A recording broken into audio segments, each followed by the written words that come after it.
এই যে নগদ কিন্তু একটা ভেঙে গেল। আমি যেখানে অবস্থান করছি এটা হচ্ছে হারেস মেকারের বাড়ি।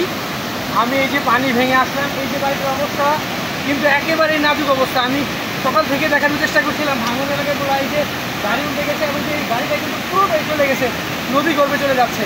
তো এইখানকার মানুষের যে দুর্ভোগ সেটা কিন্তু আসলে আমরা যদি আমার ক্যামেরার লেন্সে কতটুকু দেখা যাচ্ছে আমি জানি না, তবে এই যে দুর্ভোগ এটা কিন্তু এই এলাকার সারা জীবনের কষ্ট। আমরা সারাটা জীবন ছোটো থেকে দেখে আসছি এই দিকে ভাঙন, ওই সাইডে ভাঙন, ওই সাইডে ভাঙন। তো এই মহারাষ্ট্র নদীর দুই পাশের যে ভাঙন এটা কিন্তু আসলে সামনে আমি ভাষায় প্রকাশ করতে পারবো না, আমার আসলে কান্না চলে আসছে। এইখানে এই বাড়ির মানুষের এখানে কিন্তু বাড়ি ছিল, এই যে জায়গাটা দেখি এখানে বাড়ি ছিল, বাড়ি ভেঙে যাচ্ছে। আমি সরাসরি আপনাদেরকে দেখাচ্ছি বাড়ি ভেঙে যাচ্ছে, ভেঙে কিন্তু ঢুকে যাচ্ছে ভিতরে। এই এলাকার মানুষের দুর্ভোগগুলো দেখানোর জন্য মানুষের ঘর বাড়ি চলে গেছে, পড়াশোনায় হস্তক্ষেপ কামনা করছি। এখানে নগদ ভেঙে গেল, গল্পের সঙ্গে দেখে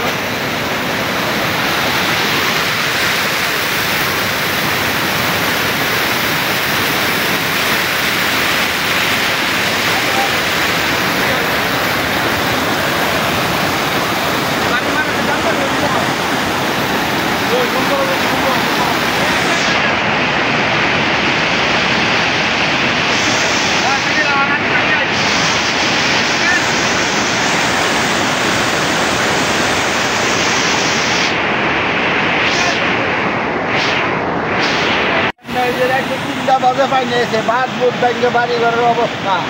আমাদের বাড়ি ঘর সব আল্লাহ বন্যায় নিয়ে গেছে, এখন যদি আল্লাহ নিয়ে রাখতে দেখা যায় আর ছাড়া তো কোনো বুদ্ধি নাই। এই যে এখানে